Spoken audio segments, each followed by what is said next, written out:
Leaders and Legacies of the Mexican War. You know the series. It's called Leaders and Legacies of the Civil War.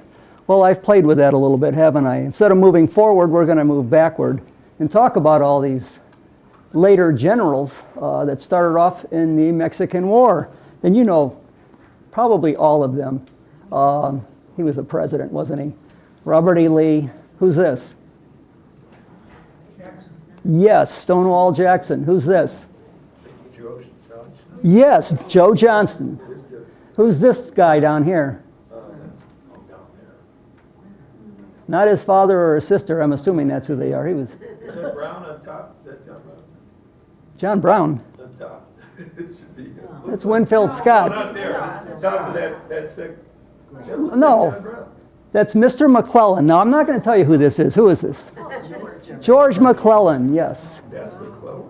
And remember we had that in our Civil War roundtable? They put this up and said, who's that? Okay, and Grant. So let's get started and find out about the Mexican War. Look at New Spain from thank you, Meredith, from 1521 to 1821. They ruled Mexico for 300 years until Mexico did what we did. We told England, we got this, you can leave. And they told Spain, we've got this now, you can leave. So they had their independence in 1821, and look how large Mexico was then. This is all written in Spanish. This is the American states and territories, and they were as big as us. By 1821, 99.8% of Mexico's population still lies below the Rio Grande, which starts here. And the war ended up going like this, all right? So look at that. That's 9.8% are down here, and that's hardly anybody's up there. You can say that Spain's 300-year attempt to populate the north has never been successful. That's a little bit of an understatement, I think. Well, Mexico, they try to do the right thing when they start their own country in 1821. They begin allowing Americans into Tejas. Spain wouldn't. Oh, and that's the state down here called Tejas. They allow them into eastern Texas there. There's the border of Louisiana. We're pushing to move west. We're just pushing. That's our culture. Certainly wasn't their culture to push north. So in 1821, we're allowed to start living there, but we had to turn Catholic and we had to learn Spanish. We had to become Mexicans. Well, by 1835, we're outnumbering the Texicans are outnumbering the Tejanos 6-1. 95% of these Americans that kept moving in, they weren't going to go by those rules, become Catholic and learn Spanish. And so they really take over the culture here, and that's one of the reasons why Santa Anna tried to kick them out. In 1836, Texas became its own republic. Here it is. And in 1845, it was annexed by the U.S., and it became a state. It was just one problem, though, well, probably several. One main problem when they became their own state. The new state of Texas never had any clear boundaries. What a way to get started. Now, we had some of that with the United States, but they really had it down there in Texas. Why? Mexico never recognized the 1836 Treaty of San Jacinto. Here's Santa Anna talking to Sam Houston. They never recognized that. Why? Santa Anna's a prisoner of war. Think he was under a little duress when he signed that document? Sign this or we'll kill you. Yeah, he signed it. Well, Mexico never accepted that. And back then, the Mexican state of Tejas, here, it ended there. A new state of Mexico, a different state of Mexico, was down in this area. Well, the United States now asserts that Texas extends to the Rio Grande. And look how smart we are. If we go down to the Rio Grande, look at all the territory we get. Rio Grande goes up into Colorado. So all of this became disputed territory, but this was the biggest disputed territory because immediately Americans began settling down here in the territory between the Neuse River. That's how I pronounce it. If you can correct me, please do. But the Neuse River and the Rio Grande, this is where the fighting's going to begin. Well, Polk, he wants to clean this up right now. He says, look, Mexico, I'll give you $25 million for all the land north of the Rio Grande. Now, that's not unheard of. That's how we got the Louisiana Purchase. We just bought it outright. Well, Mexico's unstable government flatly refuses. They refuse that offer. And why do I call them unstable? Well, look at this.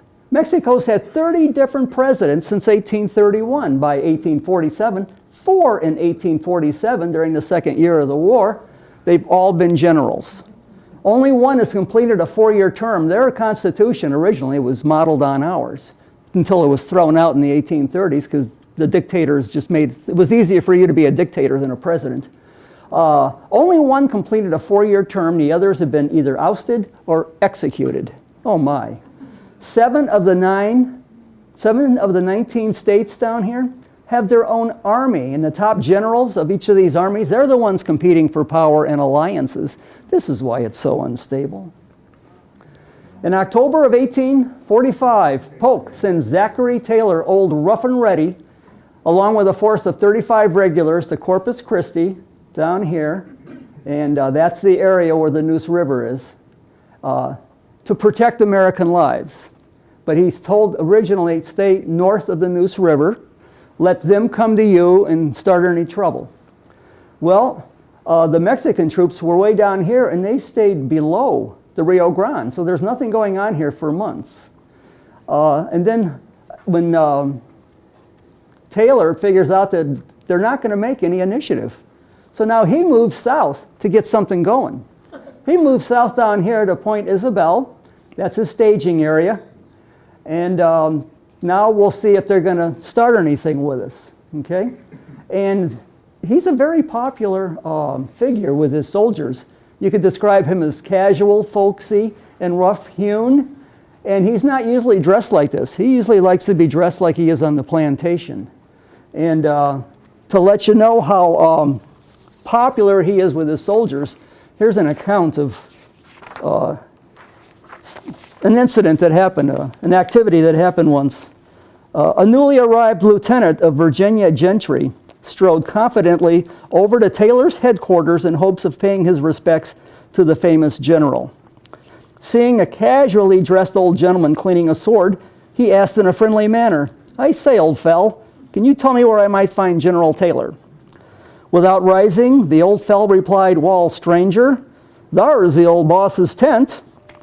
And the young man, admonishingly, says, "It's lieutenant, if you please." "By the way, old trump, whose sword is that you're cleaning?" "Wall, colonel," doesn't call him lieutenant, "Wall, colonel, this sword belongs to the general himself." And with that, the lieutenant took off his sword and said, "My good man, I would like you to clean my sword. I'll come back for it tomorrow when I see the general, and I'll give you $1. The next day, the lieutenant came back and saw the old gent talking with a group of officers. When the old gent nodded to him, the lieutenant beckoned him over. The old gent complied and brought the lieutenant's sword. As the lieutenant held out the $1, he asked the old man which of the officers was the general. Taylor then drew himself up to his full height, handed the sword to the lieutenant, and replied, "I am General Taylor, and I will take that $1. And with that, he turned and introduced the lieutenant to his officers. That must have been a great letter home, I'm telling you, for that lieutenant. Because guess what happened to me?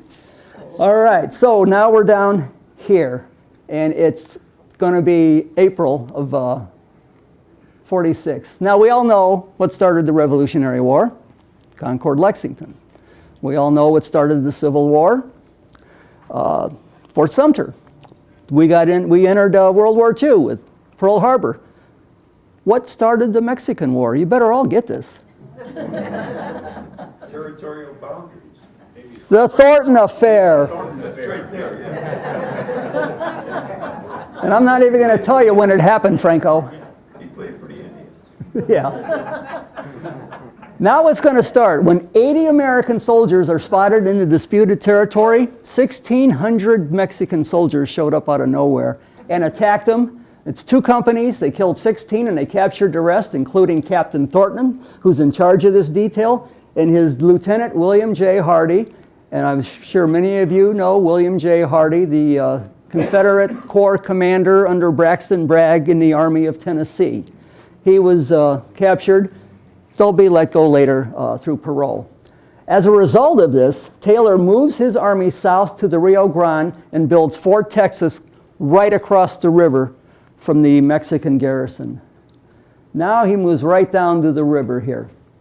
Now events are going to move rapidly. More Mexican forces from here are going to go around to flank Taylor. And that's okay.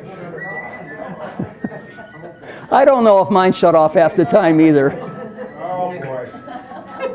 Talk about Taylor. And Taylor, yeah. Andy Taylor. That's funny.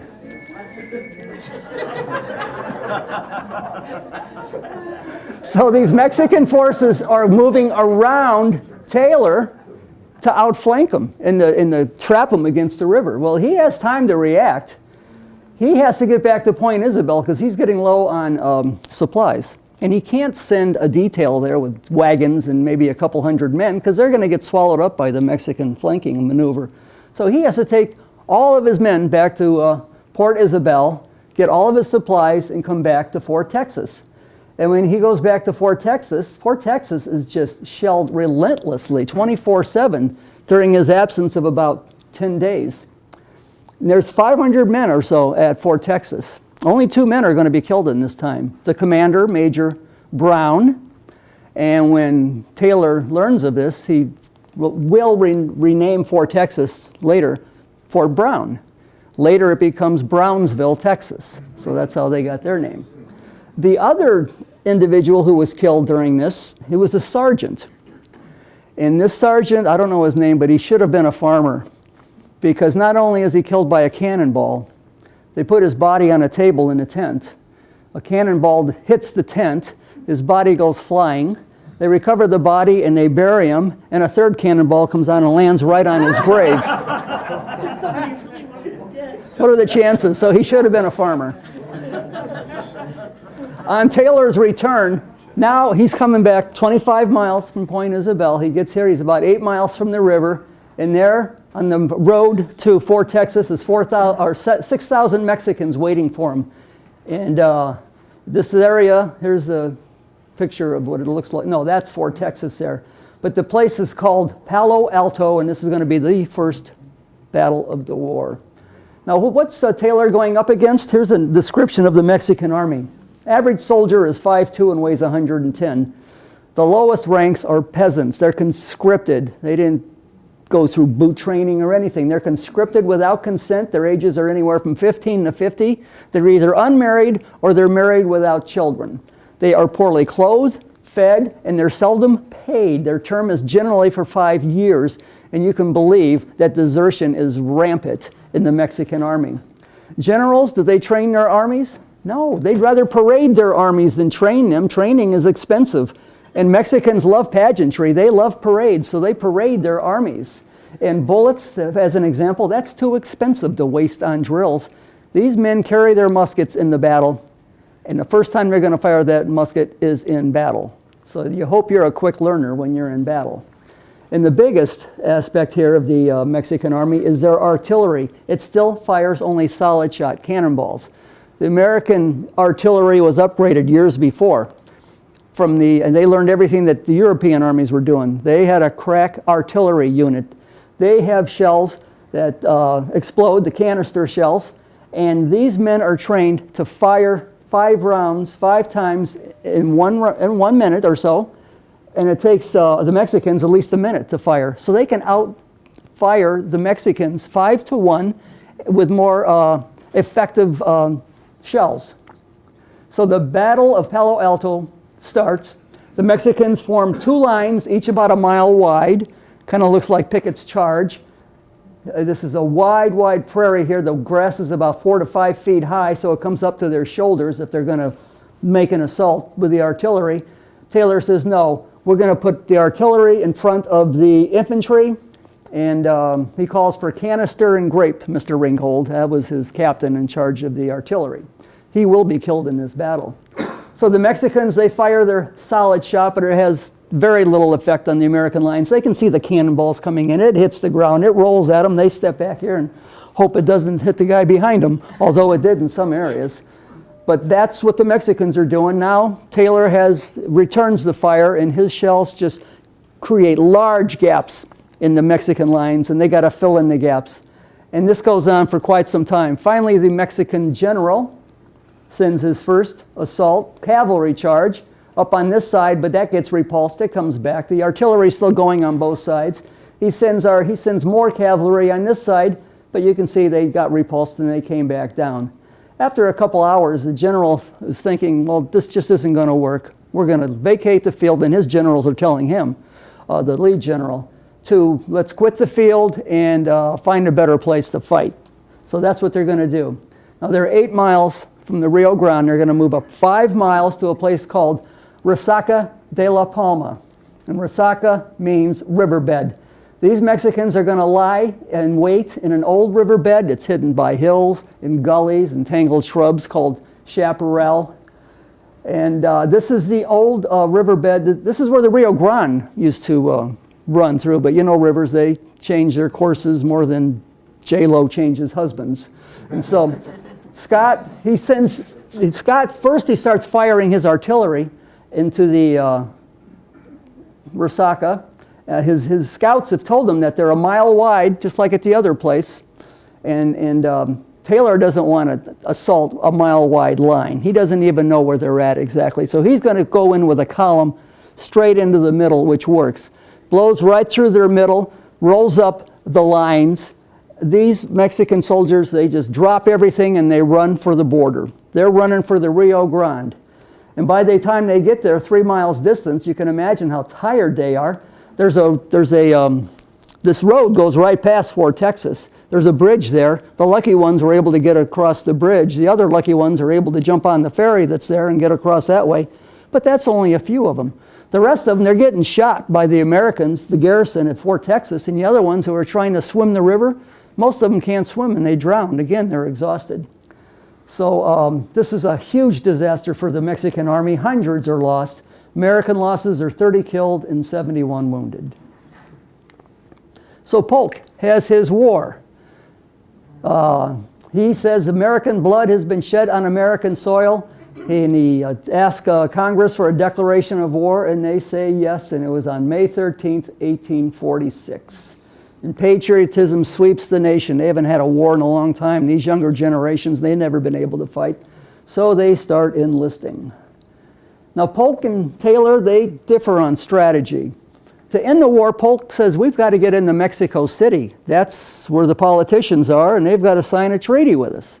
And Taylor says, well, I came here to just go down to the Rio Grande. That's desert going down there, 500 miles of desert. I could do it, but I'm going to lose most of my men, and I don't think I'll make it back.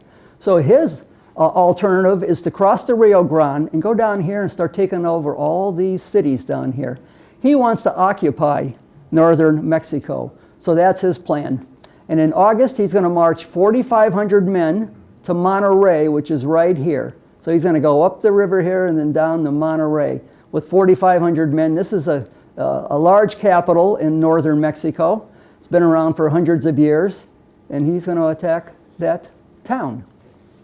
Now the Mexican forces, and you can see the date, the Mexican forces, they're not going to meet him out in the field. They're going to stay within the walls of the city.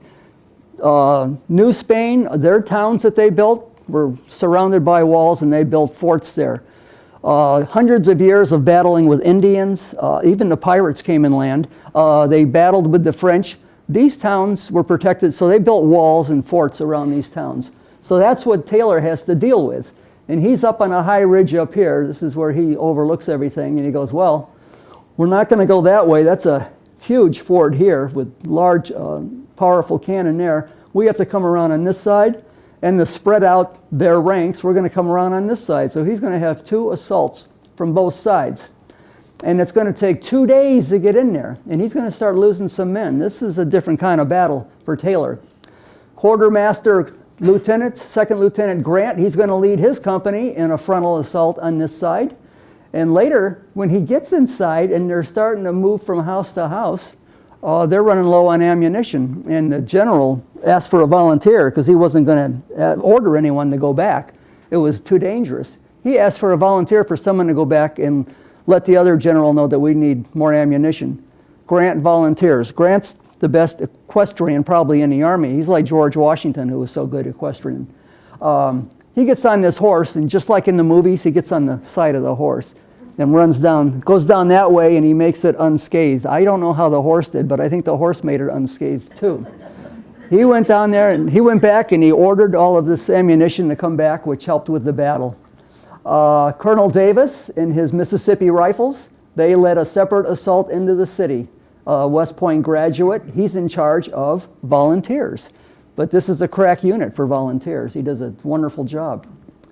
So the Americans engage in their first urban warfare. This is what they have to do. They have to go down all these roads here, these streets, to get to the central plaza, which is where the headquarters are, and most of the soldiers are running to. But this is suicide going down here. You got people shooting at you from in here and from up there.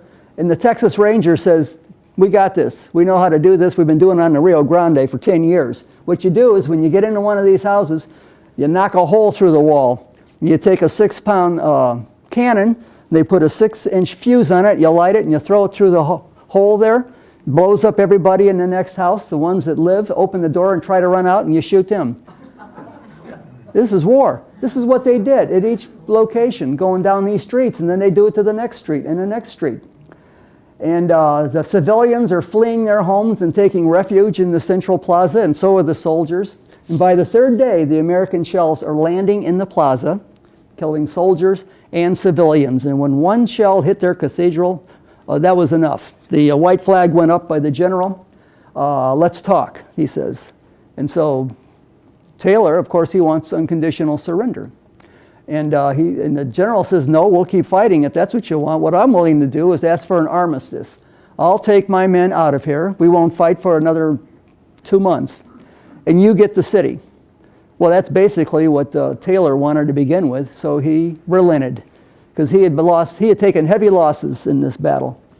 And so Taylor gets his city, and the Mexican general gets his army intact. American losses are 120 killed, 368 wounded, and I don't know the Mexican totals. It's so hard to get in the books. It's always like 3 or 4 times of what the Americans is. Polk, meantime, is thinking, yeah, that's great, we got Monterey. I need Mexico City. And so in October, Winfield Scott, old Fuss and Feathers, Taylor likes to dress casually. Fuss and Feathers, he likes to get dressed to the hilt. And so that's what his soldiers started calling him. Very good general, though. He submits a plan to Polk to land an army at the port city of Veracruz. That's right on the Gulf. And he's going to march his army 260 miles to Mexico City, and he's going to take it. And Polk, he's saying that's more like it, saying he approves.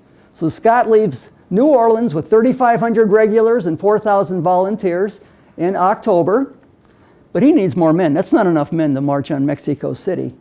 And there's one man that has the men that he needs, and that's Taylor, who should be done fighting now, right? So he goes to the Rio Grande, and he takes 4,500 of Taylor's regulars. Taylor's going to lose many of his best men. These are the West Pointers that he's going to lose. Lee, Grant, Johnston, Meade, Jackson, and Beauregard, and others. And now they're going to embark on their second campaign of the war. Now, Taylor's got to count on his remaining regulars, and he doesn't have that many, and all these new volunteers that are coming in to meet his newest challenge. What kind of challenge does Taylor have now? Oh my, look who's back. I haven't even talked about him. He's been in exile in Cuba. And if you're a Mexican, you either love or hate him. He's heroic, but he's also corrupt. So some people love him, some people hate him. But he's returned from exile. When this war kicked in, he sent an emissary to Polk. And the message was, if you let me through your blockade in the Veracruz, I know a lot of people, I can get to Mexico City, I can talk to the government, and I'll have them do what you wanted to do, and that was to buy northern Mexico. And I want $500,000 in gold. And Polk agrees. And so he's led into through the blockade, and he's on his way to Mexico City. I don't know the stories about the $500,000 in gold, how that was spent. I'm assuming he spent it for his new army that he's going to raise, because he immediately goes back on his word. This is not an honorable man, is he? And now he has to decide, am I going to take my new army and go after Scott, who's landing at Veracruz, or am I going to go north to Taylor? When he finds out that Scott took 4,500 men from Taylor, he says, there's my target. I'll march north. I'll kick the Yankee gringos back across the river. Then I'll come back down, head east, and I'll kick Scott back out into the Gulf. That's his overall plan. He's raised 20,000 men, and he's done this in a very short time. In the battle that he's going to confront Taylor with is called the Battle of Buena Vista, February 23rd, 1847. Taylor knows Santa Anna is coming, so he's got to get ready. And when he finds out that he's only days away, he's moved from Monterey down to an even larger city called Saltillo. He comes down here to a good location to do battle. It's called Buena Vista. The morning that Santa Anna gets there, he's back here getting more men. Now here comes Santa Anna, ready to do battle. He's come up from Mexico City. He's already lost 5,000 men. Taylor told Polk, I can't be marching across there. I'm going to lose a lot of men. Well, he lost 5,000 due to exhaustion, disease, bad water, and desertion. They called it the Death March. And when he got there ready to do battle, he didn't give his men time to sleep or eat. He put them right into the battlefield. And early on in the battle, he actually did well. And he's got Taylor outnumbered 3-1, but he actually did well in the beginning of that battle. And then Taylor, he finally shows up later on with a few more regiments. And when he arrived, his lead general says, well, General, looks like we are whipped, because they're getting beat in this battle. And Taylor immediately, he's looking out from here, and he's looking down at the battlefield, and he says, that is for me to determine. And this is what he sees. Now, Santa Anna came up from the south. He's in red. Buena Vista is here. Saltillo is way up there. The Americans came down here and formed this line. This road is flanked by a mountain. You can't go around this way. Oh, you got a pocket there or two where you can put battery. But the Santa Anna can't fight from here. He's got to start going around and around and around and around. He's got more men than Taylor. He's breaking this line because they got to keep falling back, and they're getting thinner and thinner. And this is where Taylor is going to be when he gets to the battlefield. And he's looking out this way. He's looking out here. Those are the mountains there. So that's the way he's looking. So what is he going to do here? Well, you see the Mississippi Rifles here. Remember that. You see the 2nd Indiana. They went up here too. And Bragg's battery. All of these play a part right now. And there's Braxton Bragg is a young man, if you remember him, from the Army of Tennessee, lieutenant in charge of battery. His artillery is in support. Taylor orders Jefferson Davis and his crack Mississippi Rifles to move up and hold that collapsing left flank. And they're going to form along with the 2nd Indiana. They're going to form an inverted V. They're going to catch the Mexicans in a crossfire, and they're going to slaughter hundreds. It's not going to win the battle, but it's going to turn the tide. Here's the V right here, and that's where it all changes right there. And after the war, Davis and the commander of the 2nd Indiana, they almost come to a duel because they both thought they deserved the most credit for the action that day. So just egos. 2 nationally known figures are killed during the height of the action. This gentleman here is from Illinois, Colonel John J. Hardin, in charge of the 1st Illinois Infantry. His unit is ordered to fall back to a new position so they don't get outflanked. He's the last to leave, or one of the last. He's wielding his saber as he's killed, as his men are ordered to fall back to a new position.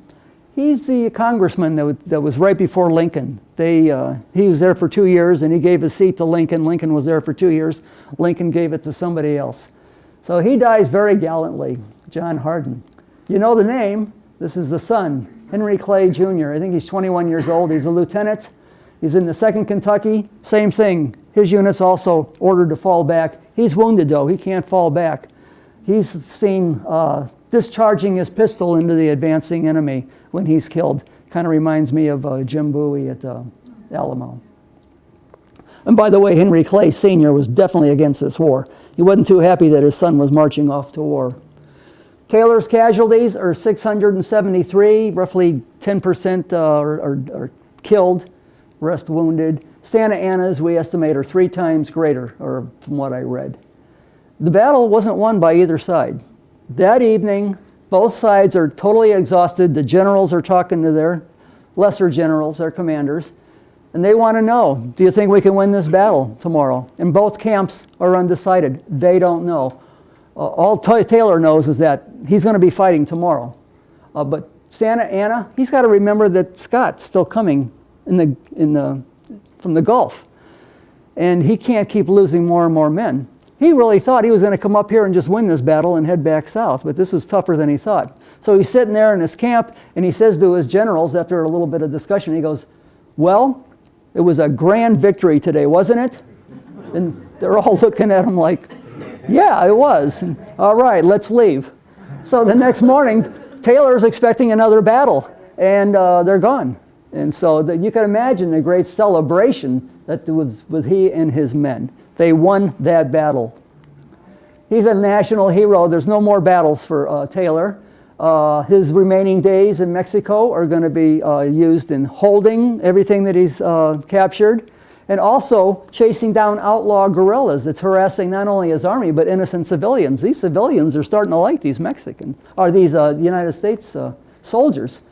They favor them because their country is so unstable, and the United States is so sound and strong. Some Americans, they bring home Mexican brides, and others, they choose to remain in Mexico. Veracruz, we're going to shift campaigns now. Scott's army of 12,000 finally lands at Veracruz. There, this is the Gulf. There's the city there. He's going to land to the south of it. This is a huge landing back in the day, the largest of its kind. Certainly in the United States, and I think for quite a while in the world. 12,000 men landing down here. They form a line this way. I think it was 700 yards, maybe 1,000 yards south of the city, well, west of the city. And Scott doesn't want to do an assault. He'll lose too many men. He chooses to lay siege to the city and use only his artillery. And that's going to work. Now, he made clear his intentions to the government here beforehand. You want to surrender now, or do you want to feel the wrath of my guns? And they said, give us your best shot, or something to that effect. And there's also foreign dignitaries in there, like the French. So he starts firing for 20 days of shelling. Finally, they put up the white flag. They've had enough. They ask if they can allow their civilians to leave. Scott says, no. You surrender, or I keep shelling. So they surrendered. He's going to take 5,000 prisoners. He's going to get 5 generals and 18 colonels out of this. American losses are 4 killed and 60 wounded. And the Mexican civilians, their casualties are in the hundreds. Some of Scott's generals actually wanted him to do an assault here. Because we're Americans, we can do it. Show them, how tough we are. Scott's going, no, we're not going to waste lives. We're just going to lay siege and do the artillery. And so now he's going to start his advance to Mexico City, all right? And he's got to get going real quick. You see the area in green? That's the lowland area. Yellow fever season is coming upon them right now. The Mexicans who live here, they've been here, for generations. They're immune. Not the Americans. They're gonna get it very soon. He has to march right now. And so he marches his columns. And they get here on April 18th, and guess who's there already to meet them? Santa Anna. He raised 10,000 new troops. He only made it back with 10,000. He lost another 1,000 coming back. So he can raise these troops because he still has all of these alliances with all these generals in all these different states. He's got 20,000, and they're going to meet him there. Again, this army is ill-prepared and hungry as they face off against the approaching Americans. Scott's plan, well, he knows he's not going to do a frontal assault. So many generals would. No, he says, no. Some of his generals wanted to. He said, no, there's only one way to handle this. We have to get around them. We have to flank them. So he has Captain Lee and Lieutenant Beauregard find a flanking route around the enemy in this kind of terrain. This is the actual terrain as it looks today. What do they find? They don't find a road. They find a mule path.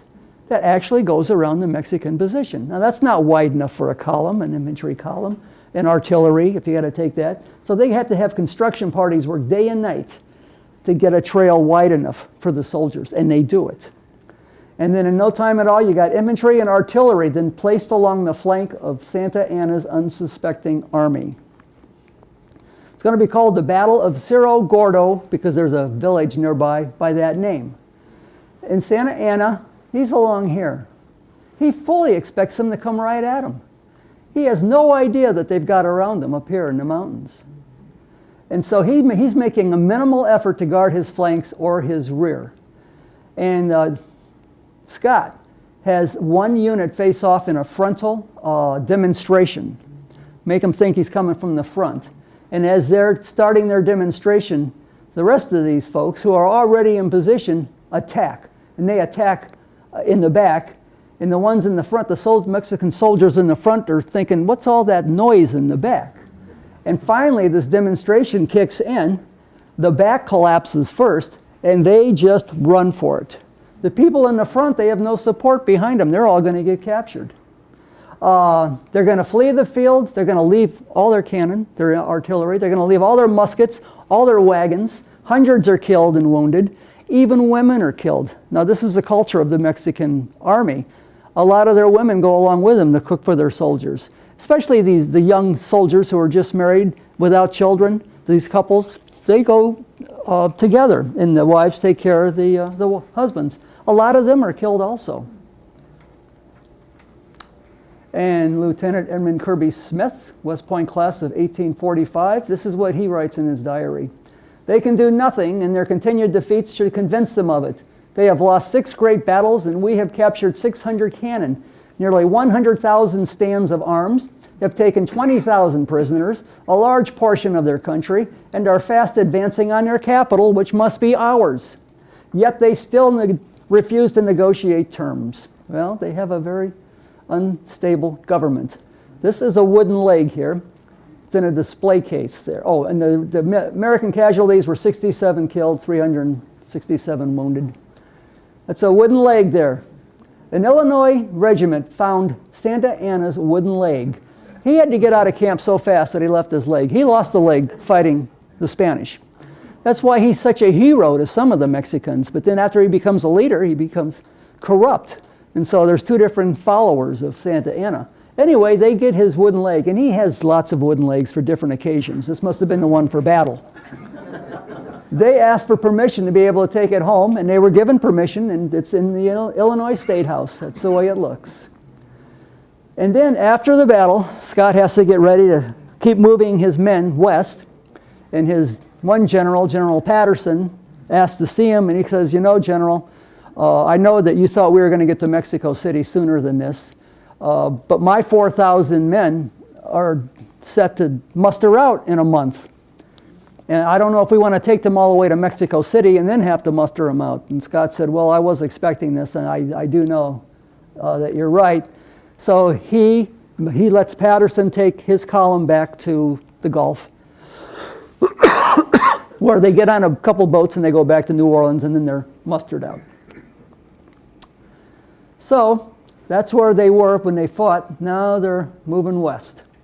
And as he moves west, he's leaving garrisons at all these little towns along the way because he's got a lot of men who are getting the yellow fever and a lot of men that are wounded. They're trying to take them with them, but they can't move them anymore. They have to leave them at these little small towns. So he's got garrisons all the way along here. Also, he needs his line of communications open with Veracruz. And look at the countryside here. Look at these mountains here. That's the largest mountain in Mexico. Pueblo, Mexico. Well, where was that at? That's right here. That's how far he gets in the middle of May.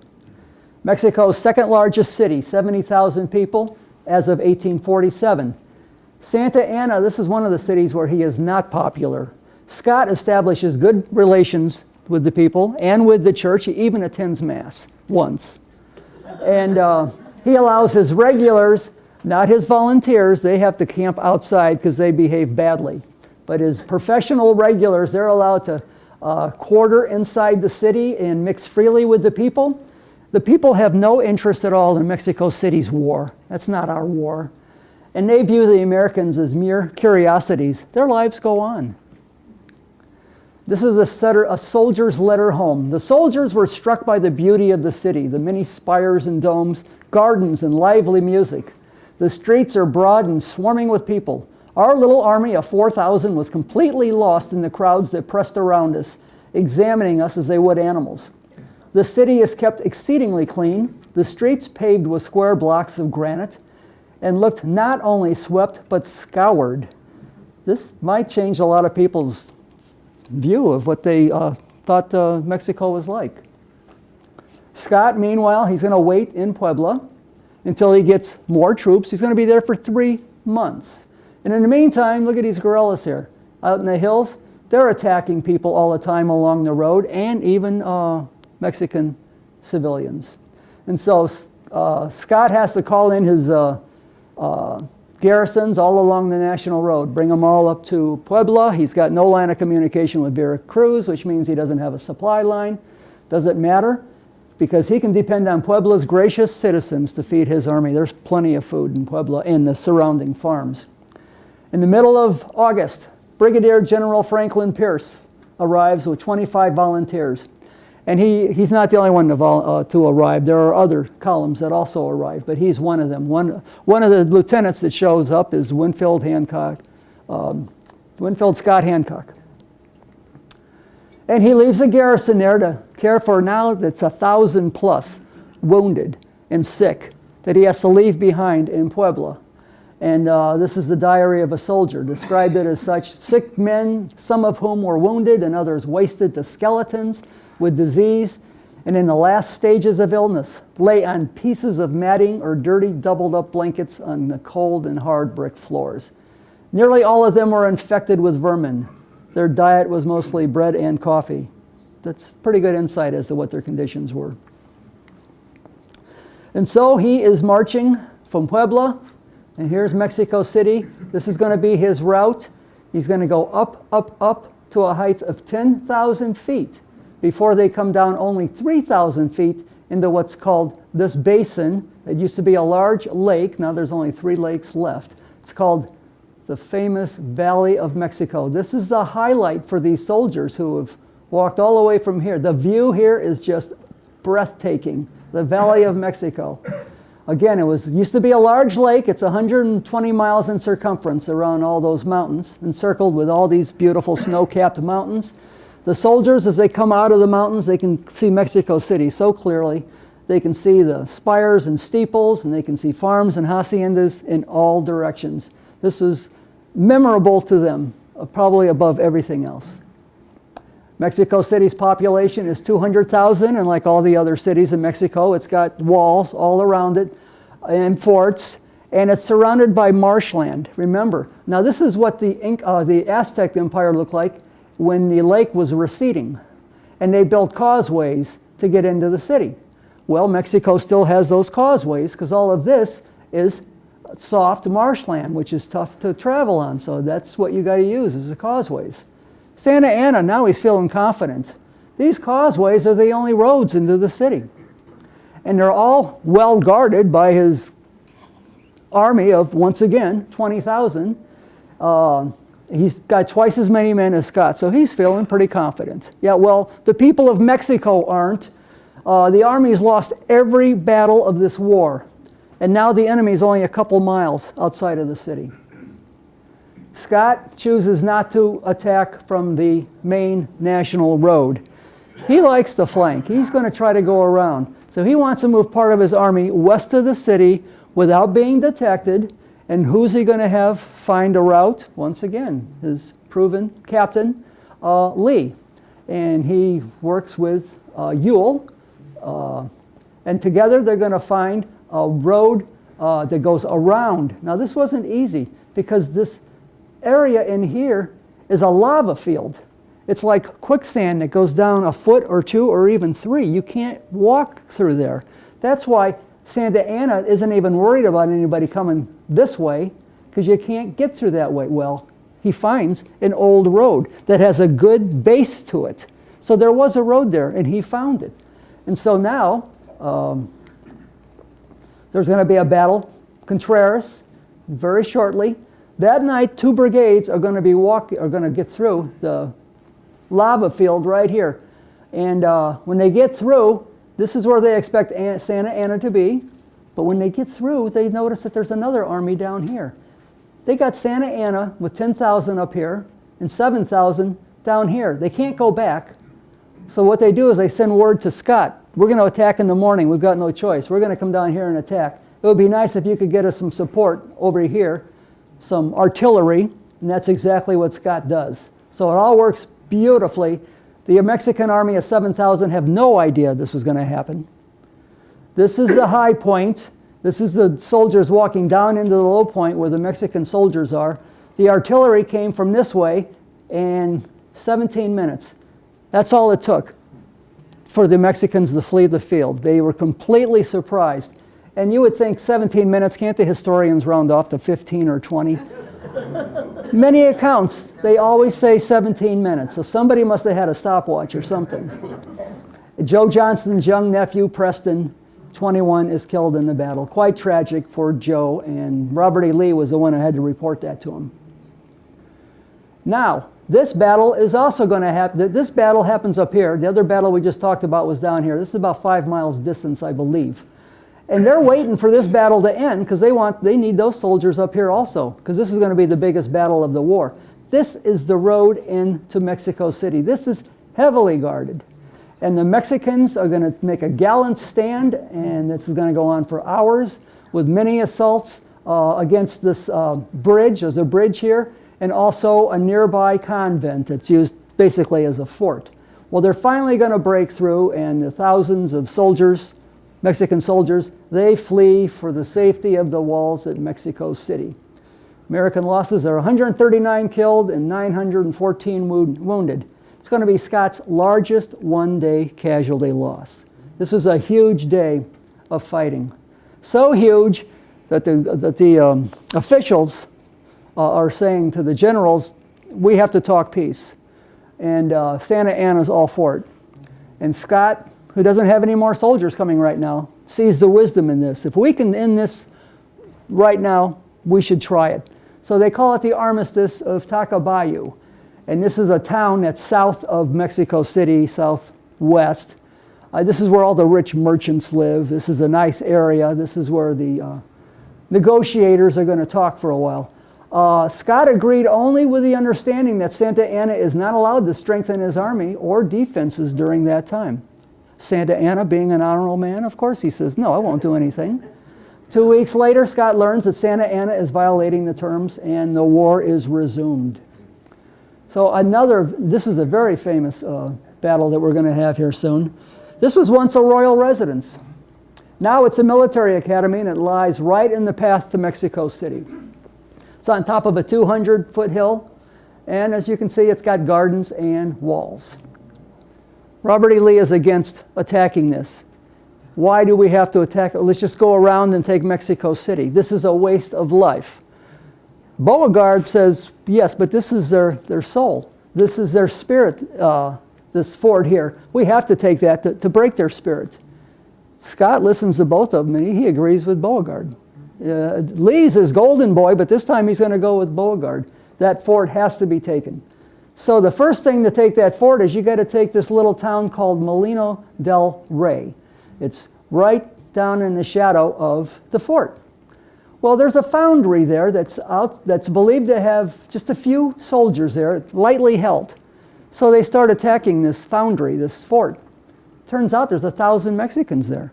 They lost a lot of American lives because they weren't prepared. They had to do several assaults before they finally took it. American casualties were 116 killed and 665 wounded. This was an unexpected battle. It was a costly victory. One unit lost 11 of 14 officers. And Scott, he takes 5 days off before he plans to fight again, because this is such a large loss. But it was a victory. They've got the foundry, they've got this little town of Molino del Rey, and this will be their staging point for taking the fort, Chapultepec. That happens on September 13th. That's 5 days later. The assaults begin from the west at Molino del Rey, and also on the southeast side. Franklin Pierce, Winfield Scott Hancock, and Joe Johnston, they're wounded in the assault from the southeast. Longstreet is wounded carrying the colors in that same section. He has to hand them off to George Pickett to continue the colors. Lieutenant Jackson, he has artillery. How he didn't get killed today. The artillery is just devastating the Americans who wanted to attack. And his artillery is too far back. He moves his artillery almost into the lion's mouth. He gets right up to the front. He's losing a lot of his men. He's losing some of his cannon. But he gets enough shots off that the opposing artillery leaves. And he destroys the opposing artillery. That opens the way for the infantry. And by only 9:30 a.m., the fort is taken. 160 Americans are killed, 450 wounded. Niños perdidos, lost children. This reminds me of the Civil War Battle of New Market. Dozens of teenage academy cadets fight in the battle. And as the Americans storm the walls, they're told to retreat. Go, get to the back. 6 of them refuse to leave. They want to stay at their post, and they're all going to be killed. Well, they're going to live immortal. They have a park named after them, Chapultepec Park. They've got these memorials there. There are schools and streets and public squares named after them. At the 100th anniversary in 1948, President Truman was there for the occasion, ceremonies. Now here's something I haven't talked about, but there were American deserters during the Mexican War. These are called the San Patricio Battalion, St. Patrick. They're mostly Irish. They deserted, some of them, most of them, before the battle at Fort Texas in Palo Alto. These are young men who just got over here from Ireland, and now they're down in Texas. Everybody down there is Protestant. They get accepted by the Mexicans that are down there who are Catholic. And they're telling them, why don't you leave the army, come with us, we'll give you land, you can marry, my daughter, that sort of thing. And it's a great opportunity for them. And a lot of them desert. A lot of them desert after the fighting starts. And that was a big no-no. So they've been fighting with the Mexican army all this time. Well, they got captured at that convent at the prior battle, Churubusco. They were captured. And now they're being held until this battle is going to be over. And now they're being ready to be hanged. And they're going to be hanged when the flag is flown over the fort, showing that the Americans have taken it. 30 are hanged. The rest of them, though, they're branded with a D for David, and they're released. And imagine living with that the rest of your life. I could handle it. My name's David, so I could just say it stands for... On September 14th, this is it, the final day. Mexico City. This is what they've been marching for. This is what Polk's been waiting for. And they're going to do it today. They're going to attack the gates on the west, the southwest, and the south. Santa Anna, I don't know what he was thinking. None of the books really explained it, but he thought the main assault was going to come from the north. I guess it's because Scott kept outsmarting him. He thought that maybe he's going to outsmart Scott and think that Scott's coming from the north. No, Scott did nothing that you wouldn't have known that he was going to do. He came from the way he's been coming the whole time. He came from those gates. And when Santa Anna found out that this is where they're coming from, not up here, he personally leads the reinforcements down to the gates. But it's too late. The Americans have already broken through the gates. They've climbed the walls. They've entered the city. And now his army is told by the government officials, we don't want fighting in the city. You take this army out of the city. This is the greatest story of Grant during the war. When he fires enfilading fire into the Mexicans with a cannon, with a howitzer. He gets over the wall with a company of, with a squad of artillerists. He climbs a steeple and he fires behind the gates into the defenders here. And people out here can see what's going on here. And they don't know who it is. They find out later that it's Grant. But they kill so many people here that the American forces are able to break it through the walls and the gates. And the next day, Scott enters the city. Here he is entering. This is a very iconic painting of him entering the Grand Plaza. And he's gonna occupy the great, what's it called? The National Palace, built by Cortez in the 1500s. This is the Empire of Spain. Look at that. Built in the 1500s on the ruins of the Aztec Empire. That's why I called the halls of Montezuma. He was the chief, Montezuma, and this is where his capital was. And so the acting officials, the government officials, they have a meeting with Scott, and then they say, we want you to take over the duties of the government. How can we govern when we're being taken over by you?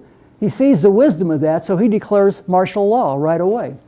And he assigns one of his generals as the military governor, and Scott spends his time just dealing with his army and issues with the army and with President Polk.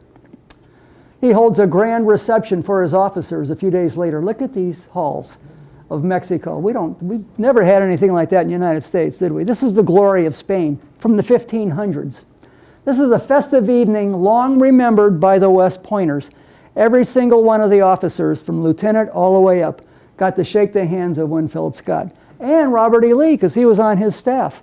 In later years, during the Civil War, a lot of these officers can say, I remember you. Do you remember me? No. Well, I shook your hand there at the halls there at that great event. Of the 523 West Pointers who served, 452 would be brevetted for gallantry. I'm kind of surprised not all of them were. Well, a lot of them were killed, probably before then. And this is when Scott tells Lee that he is the finest soldier he has ever had the honor to serve with. And you can see why he went right to Robert E. Lee after Fort Sumter and asked him to take command of the Army. And wouldn't you like to know, if he had said yes to that, how much shorter that war would have been? Texas Rangers declare war on murderous civilians. These characters were just something. Somebody wrote a book about it called The Highly Irregular Irregulars. They've been fighting the Mexicans since 1835, 1836, down along the border there on the Rio Grande. Mexicans hate them and they hate Mexicans. They kill each other. In the weeks following the surrender, an increasing number of U.S. soldiers they're murdered. They're found murdered in the morning in the back alleys of the city. These are soldiers that could be on parole, or maybe they're on leave and they're out having a good time that night. Well, they don't make it back. They've been murdered. And Scott has to do something about this. Well, no, he doesn't. The Texas Rangers take it upon themselves to end that activity when they go on overnight rampages in the back alleys and they start shooting Mexicans that they don't like. Any undesirable and suspicious Mexicans, they just kept shooting them down. Well, it ended. The Mexicans knew who the Texas Rangers were, and they knew that it wasn't going to end until that ended. And so it ended. Well, Scott, he's got to be a politician too. He says, I can't have this. So he ends their service and sends them back up to Texas. And now it's time for a little R&R. And Grant, Simon Buckner, an old friend from West Point. I think he was a roommate. And he's the one that Grant's going to say nothing but unconditional surrender to at Fort Donelson. They're friends.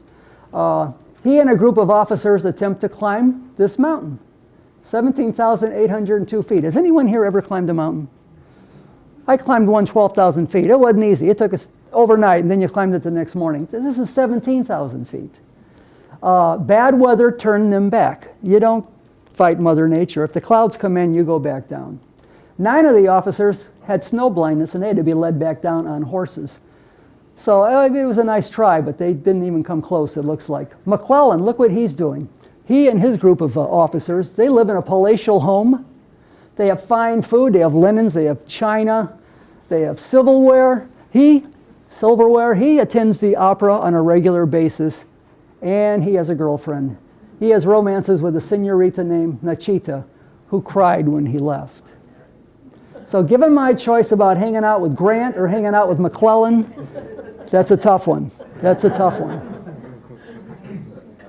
And how does this war finally end? Well, it's going to finally end in February of 1848. The negotiators have been working overtime for months, hammering out the details. The Treaty of Guadalupe Hidalgo, that's just a little bit north of Mexico City. This is the very famous envoy, negotiator, Nicholas Trist, he leads the negotiations, and they come up with the idea that U.S. will pay Mexico $15 million for all land above the Rio Grande. Their previous offer was $25 million. And they will assume Mexico's $3 million debts that Americans have against Mexico. And everybody at the table signs it. Polk approves it, and the Senate ratifies it on February 23rd. It wasn't that easy, though. There were a lot of people in America who said, well, we've got the whole country. Let's just annex the whole country. And there were Mexicans who agreed with them because their country was so messed up.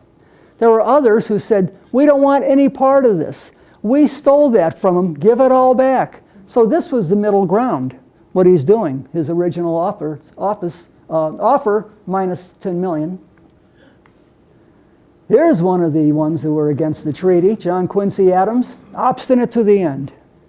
He's the most renowned critic of the war, been vocal the entire time. He says it's immoral, it's unconstitutional, and it's just designed to expand slavery. That's what this is all about. And he gets up in front of the House and berates them on February 21st as to why they should not approve this treaty. Well, he gets a stroke, and he's going to had this stroke for the next 2 days, and then he's going to die on February 23rd. Congressman Lincoln is going to be assigned to the committee in charge of making the funeral arrangements, probably because Lincoln was also against the war. So, born 1767. What an institution he must have been for these men in Congress. I mean, this is a man who, as a boy, could see the Battle of Bunker Hill from the hillside next to his home.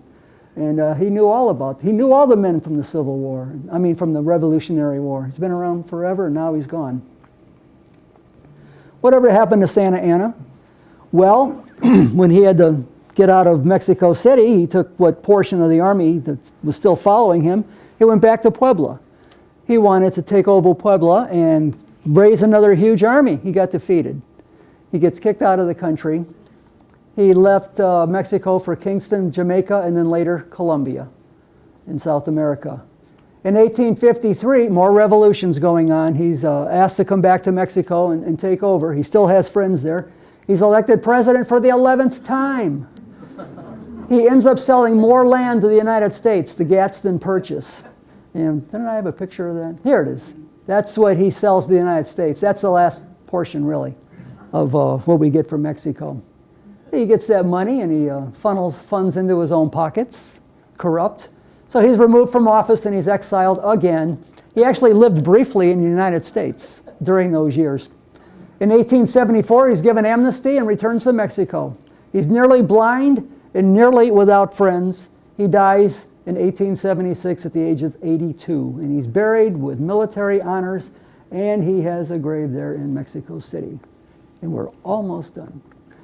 Ex-President Grant visits Mexico City in March of 1880. He's just finished his world tour. His supporters, because he's going to run for president, says, you're back too early. You've got to get out of the country again. So he goes down to Mexico for a visit. He walks the grounds at Churubusco, where he fought. And he points out where his command waited for the Battle of Contreras that was 5 miles south. Waited for that to be fought before he could lead his men. And he went over to the walls at Molino del Rey, and they were still pockmarked with bullet holes, and they still had cannonballs in there. And he's with a group of people. And as he talked, the reporter noted that his face wore an expression of eager animation. After the Civil War, if he ran into some old army buddies, he wanted to talk about the Mexican War, because he was one of many. The Civil War, he was it's kind of lonely at the top. He'd rather talk about the Mexican War. He visited with dictator, they call him President Diaz. He was dictator for 20 years. And he tells him that he always felt that the war was unjust. A couple of legacies. The Aztec Club, that was founded in 1847 by officers who were serving in the Mexican War. No doubt they formed it in Mexico City after the last battle. Its purpose was simply to remember their service. And that club continues today by the descendants. And here's a 150th anniversary commemoration they had. And Mexico City has a national cemetery for some of the American soldiers that died there. They have a mass grave of 750 unidentified American dead that had laid in nearby fields. So in 1851, they were gathered up and given a final resting place with a mass grave. It's a little 1-acre plot. Here are the generals. Some of them you probably know. You probably don't know him. Here's Twiggs, Worth. He continued serving in Texas after the war. They named the fort after him after he died, Fort Worth, and that name is still with us today. James Shields. Does anybody remember his name? He was a Civil War general. He was an Illinois lawyer. He knew Lincoln. They didn't get along. He's the one that challenged Lincoln to a duel, and they almost carried it out. I mean, they were there on the field with their weapons, and finally the seconds were able to come up with a satisfactory agreement that both men agreed to. And we're done. Two of them here. Here's some of our West Point graduates. In order of their graduation, Colonel Jefferson Davis, Captain Robert E. Lee, second in his class, Captain Joe Johnston, same year, George Meade, Joseph Hooker, Sedgwick, artillery engineers. Hooker was on the staff of both generals. Lieutenant Braxton Bragg, fifth in his class. Hardy, we talked about him. Lieutenant Beauregard, did you know he was second in his class? Bigger class than Robert E. Lee. And this is the last slide. George Thomas, Richard S. Ewell, James Longstreet, and look at their ranking here as you go down. Grant, number 21 out of 39. And last but not least, George McClellan, second in his class of 59. Pretty impressive. And folks, I think that's it. Thank you for being such a good audience.